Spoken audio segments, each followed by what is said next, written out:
கவர்ச்சிகரமாக பேசி ஏழை மக்களை ஏமாற்றி திமுக ஆட்சிக்கு வந்ததாக எதிர்க்கட்சித் தலைவர் எடப்பாடி பழனிசாமி விமர்சித்துள்ளார். மக்களை காப்போம், தமிழகத்தை மீட்போம் என்னும் தலைப்பில் அதிமுக பொதுச் செயலாளர் எடப்பாடி பழனிசாமி கடலூர் மாவட்டத்தில் பிரச்சாரம் மேற்கொண்டார். வடலூர் சென்ற அவருக்கு கட்சி நிர்வாகிகள், பொதுமக்கள் உற்சாக வரவேற்பு அளித்தனர்.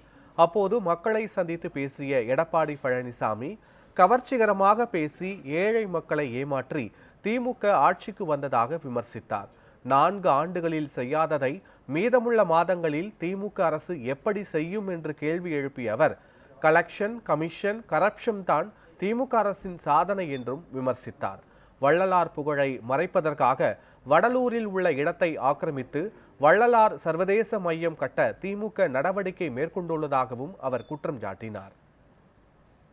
விவசாயியை ஏமாற்றுவதற்காக கவர்ச்சிகரமா திட்டத்தை அறிவிக்கிற மாதிரி பல துறையை சேர்ந்த நிதியெல்லாம் இந்த வேளாண் பட்ஜெட்ல கொண்டு வந்து அறிவிச்சு விவசாயிகளை இந்த அரசு ஏமாற்றி தான் மிச்சம். மக்களை வந்து பார்க்க போறாங்களாம். இந்த அதிகாரிகள்லாம் வீடு வீட வந்து கதவை தட்டி இதை கொடுத்து இந்த குறையெல்லாம் நீக்கிறோம் நீங்க சொல்லுன்னு சொல்லி உங்ககிட்ட வந்து விசாரிக்க வர இருக்காங்க. அப்போ 4 ஆண்டு காலமா மக்களை திராவிட முன்னேற்ற கழக தலைவர் இன்றைய முதலமைச்சர் சிந்திக்கவில்லை என்பது அவரே ஒத்துக்கிட்டார். ஏன்னா 4 ஆண்டு காலம் மக்களை சிந்தித்து பார்த்து திட்டங்களை கொண்டாந்துருந்தா மக்கள் அவர்களை ஆதரிப்பாங்க, கட்சிக்காரன் அவர்களை ஆதரிப்பான். ஒண்ணுமே செய்யல. திமுகவுடைய நோக்கம் அத்தனை துறையிலையும் ஊழல், ஊழல் இல்லாத துறையே இல்லை. அவருடைய தாரக மந்திரமே கமிஷன், கலெக்ஷன், கரப்ஷன்.